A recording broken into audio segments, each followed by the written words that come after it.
As one of the architects of the sound of young America, he discovered musicians, he wrote hit songs, and he produced superstars. Mickey Stevenson, Motown's first A&R man. Motown's 50th anniversary celebration was not about the stars, Diana, Stevie, Smokey, Lionel, the Temptations, etc., but about the people who made the stars, the unsung heroes. And Mickey Stevenson leads the list. Mickey Stevenson is my brother. He has not received his props as someone who has contributed so much to the musical world. Mickey ended up becoming our first A&R director at Motown. Mickey went around to little clubs in Detroit and one by one gathered the guys who became the Funk Brothers. The Funk Brothers created that unmistakable sound that launched 1,000 hits. And we did not make hit records for white people. We did not make hit records for black people. We made hit records for everybody on the planet. I think about the time that I came to Motown. The producers, as one we have here tonight today, Mickey Williams Stevens, who was one of the first people that I met when I came to Motown. Yeah, Mickey! Mickey was the one who convinced Marvin to start singing rhythm and blues. And he and Marvin wrote this song called Stubborn Kind of Fella. I guess it was probably about Marvin, because Marvin was a stubborn kind of fella.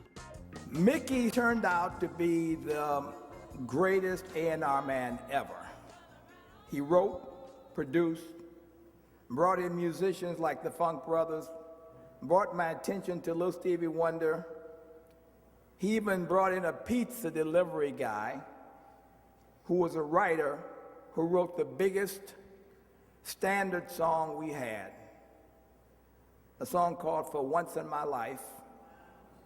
His name was Ron Miller. We were dedicated to getting the best out of those that we signed to this company. And that meant all of us. I'm talking about from the producers to the writers. We were working at our best to give them the best so they could be the best. It was a phenomenal feeling. It became a family-type feeling.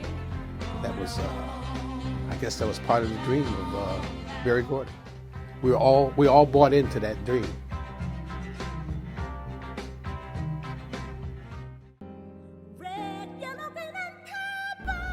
I'd love to talk to you about another artist who's near and dear to me, and that's Stevie Wonder. I want to know, I know what your impressions were from seeing, that raw talent, because, he's a bundle of energy and talent beyond anybody else. But tell us how you could see the way that he could go or what he could become as an artist. I keep getting credit for things that I did not do. What I mean by that is, yes, I brought Stevie. I didn't actually bring Stevie. Stevie was brought to me by my assistant, Clarence Paul. Mm-hmm. Clarence Paul was a blues singer and writer. And he and I worked together doing duets. Mm-hmm. He was a wonderful singer. Oh, yeah. And when I got the job at Motown, I called him in to have him be an assistant to me. Mm-hmm. And so that, it balances like it's a payback thing. I owed that to him in my heart, right? Mm-hmm. And so working with me for a while at Motown. I'm giving songs out to different producers to write for the tops and the temps and all that sort of thing, and artists, wonderful artists. He wasn't able to deal with that because the producers had all the main artists tied up. So Clarence came to me one day and he said, "Look, William R."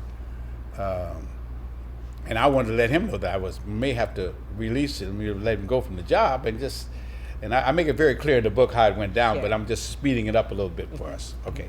Anyway, he said to me, I can't get any of the main artists, so I need a break. I got this person I would like to do some some songs on and all that. And for my relief in my heart, I said, okay, I'll let him do this. If it doesn't work, he's done all he could. I did all I can. I'll give him some advance money, and we be friends and we part ways. So I said, okay, whoever you got, produce him. You can do it. He said, well, wait a minute. He said, it's a kid. I said, what do you mean kid? We got a lot of kids around here. Everybody in the place was young, right? Exactly. And he said, no. He's about 11 years old. I said, wait a minute. Hold it. And he said, wait a minute. You said I could do it. I said, okay. All right. I gave you my word. Do the 11-year-old kid. He said, wait a minute, one more thing. I said, what's that? He said, he's blind. I said, now wait a minute, man. Let me get this straight. You got an 11-year-old blind kid you're going to do some product with. And he said, William R., you told me I could do it. And the guy's really great. Sure. I said, you bring this wonder kid you got, and that's how we got into this. I said, you bring this wonder kid you got in here, and go ahead and do it. You got a couple of weeks, all right? He said, okay, man, thanks. He left.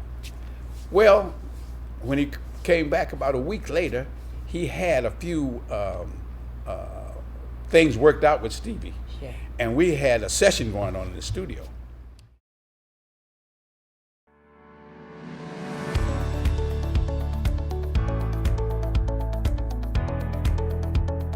Welcome to Azevedo Studios in the heart of Salt Lake City, Utah. Let's take a look inside. This is the lobby to the 8,700 square foot recording studio, where numerous productions are recorded and filmed on a daily basis. Designed by Lex de Azevedo, the world-famous musical composer, he thought of everything the artist would want. A professional sound booth, control room with state-of-the-art equipment,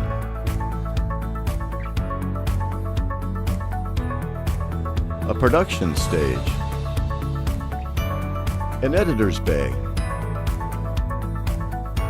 production room, and a large office space.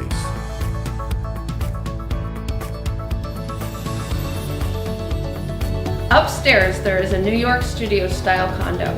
This fully furnished living room has a gas fireplace, stainless steel appliances, and marble countertops, separate shower and tub, and a walk-in closet.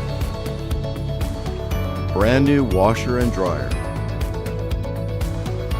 All of this is located in Salt Lake City, Utah.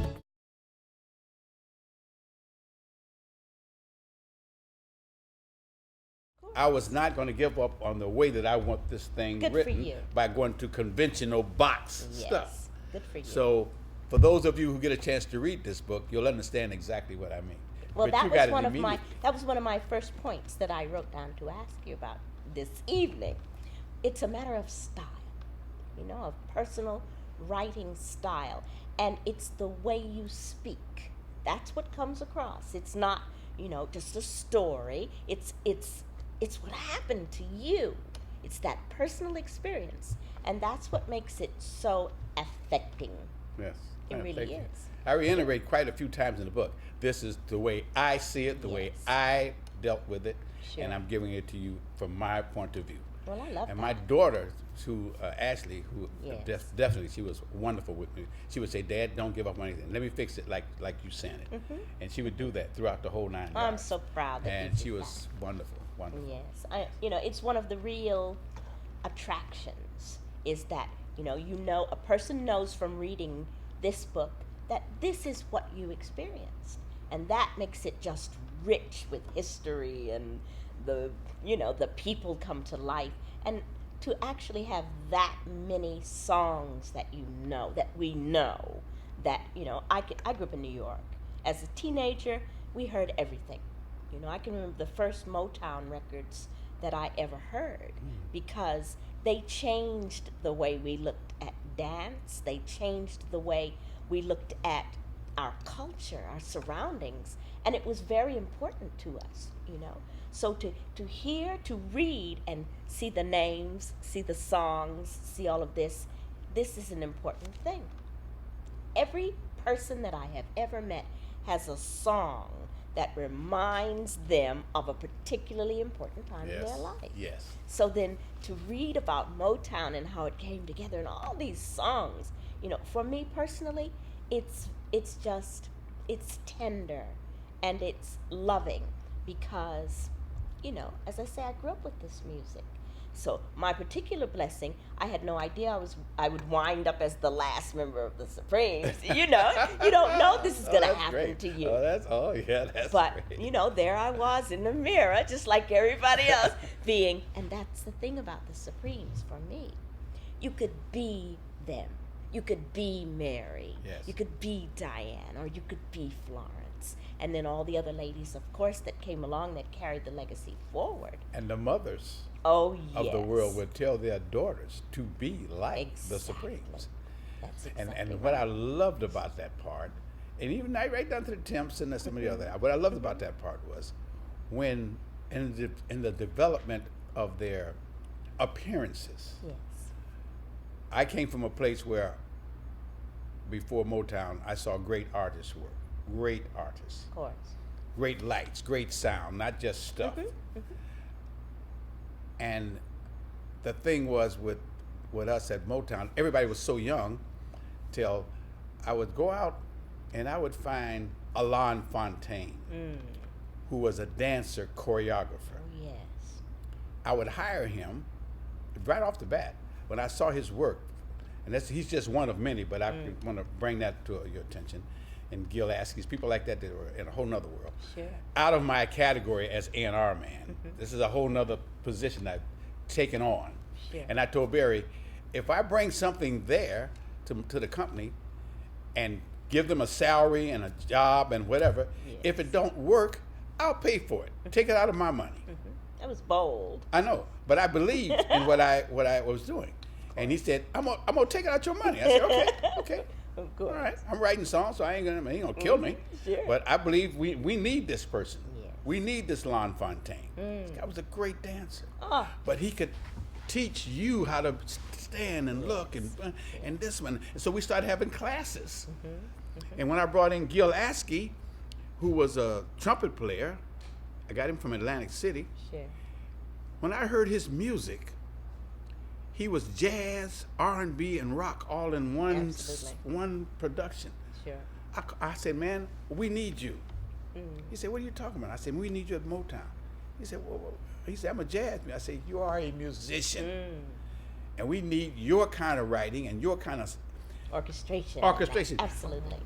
I wanted to roll back just a little bit to Lon Fontaine. Just it's wonderful. The Temptations Hydra mic. Lon Fontaine. Yes. Lon Fontaine studied the Temptations. When I got him from Atlantic City, same place, and he didn't want to come, but the dancers that were with him said, Lon, this is the company that has the Temptations. Sure. And Lon said, you got the Temptations? I said, yeah. He said, you know what those guys need? I said, don't tell me, show me. How much you make here? He told me, I said, I'll double it. Double it. Come to Detroit. So he flew in. I got him an apartment, same land yards. Brought him to the Temps at my house. I said, okay, I want y'all to meet Lon Fontaine. And so the Temps we were very close. Yes. And he said, I got some ideas for you guys. And I said, great, go to work with him. And Lon came up with the microphone because he wanted to make them. Everybody does the same thing. 4 or 5 mics make the same moves. Lon said, I got it. He was a visual, very visual. he had a lot of ideas, and Sure. and being a dancer and a great dancer Of in course. his own right, he knew how to make that work. And he started with those guys. It was incredible. It was absolutely dynamic. I remember when they were at the Howard Theater. That was the first time I'd ever seen that. I would get up at 8 o'clock in the morning to go on maybe 3 trains to go to the Brooklyn Fox Theater Oh, boy. so I could sit right up against the stage so I could see those sheer socks that they had on. Temptations.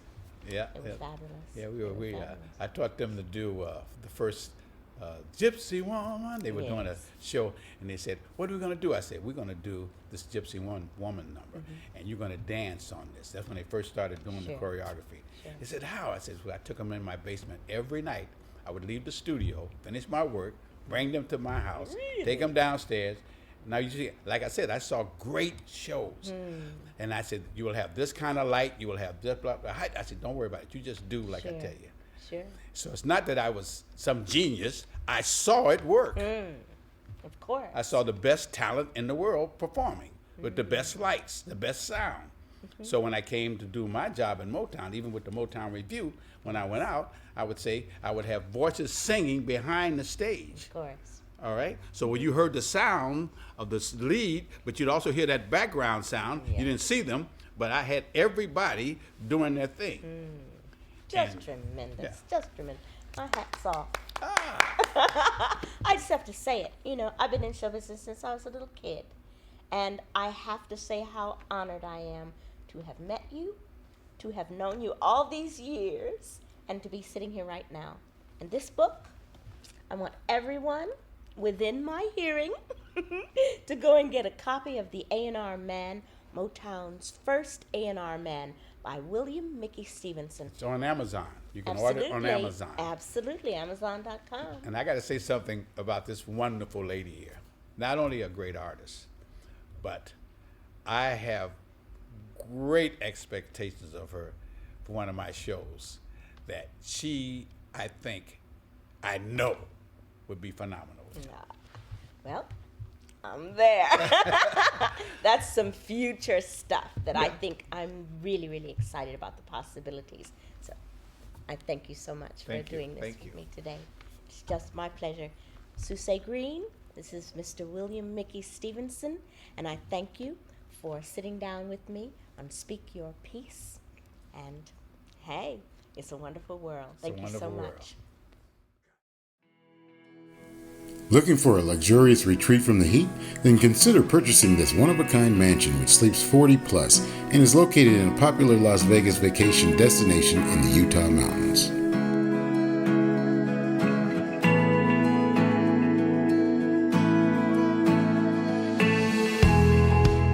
Welcome to Cielo Santo, the true mountain luxury living and lifestyle you've been looking for.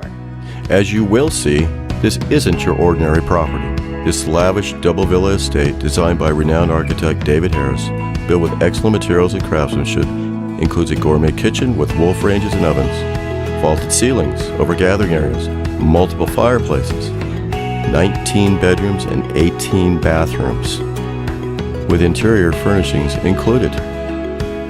Gated on 20 2/3 acres,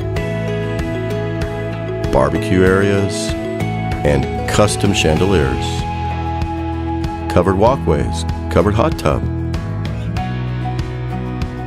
and a private trout pond for fishing, 2 saunas, and a steam room, indoor swimming pool, 16-seat theater, and an indoor waterfall.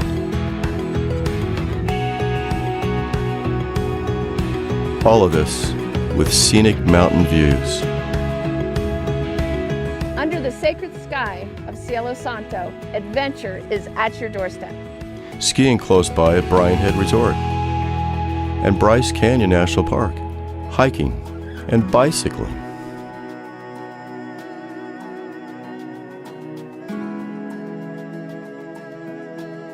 There's also equestrian facilities for horseback riding. This 6-stall barn has a 3-bedroom and 2-bath caretaker living quarters above. An ATV is included for plenty of outdoor adventures. Panguitch Lake is located less than a mile away. This estate is perfect for families and corporate events. Located between Las Vegas and Salt Lake City, with St. George International Airport 1.5 hours away. This is The Lifestyle at Cielo Santo. Thank you for joining. This is Heather Schultz with Engel & Volkers.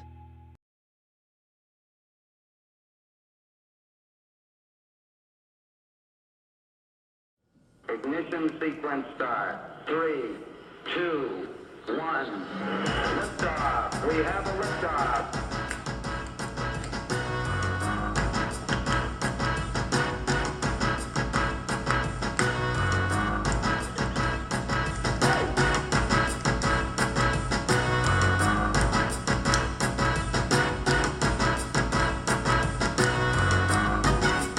I'm so excited to be here tonight.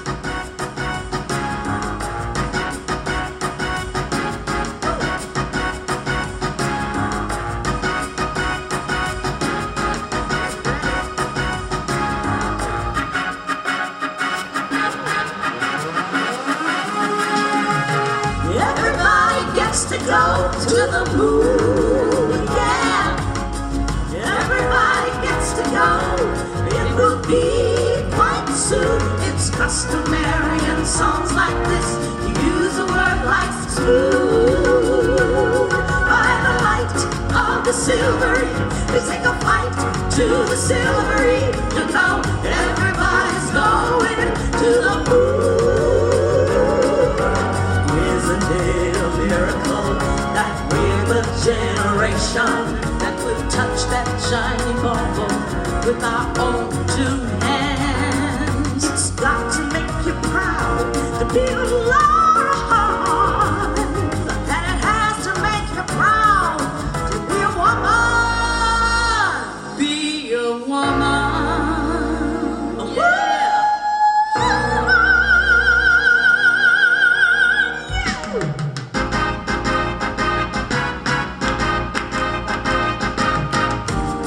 How many times have I felt downhearted, looked up and saw him smiling like a shiny dime?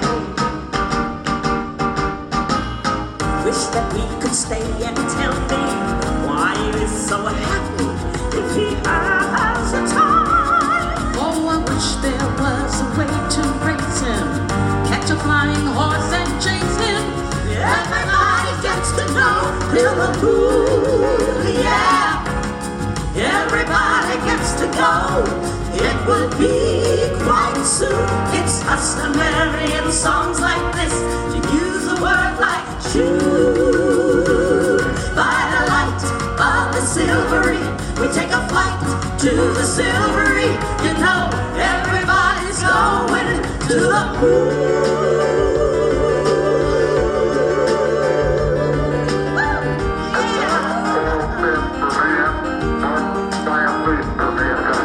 Everything has a season, everything has a time. Give me a reason and we'll soon give you a rhyme. Now cats sit on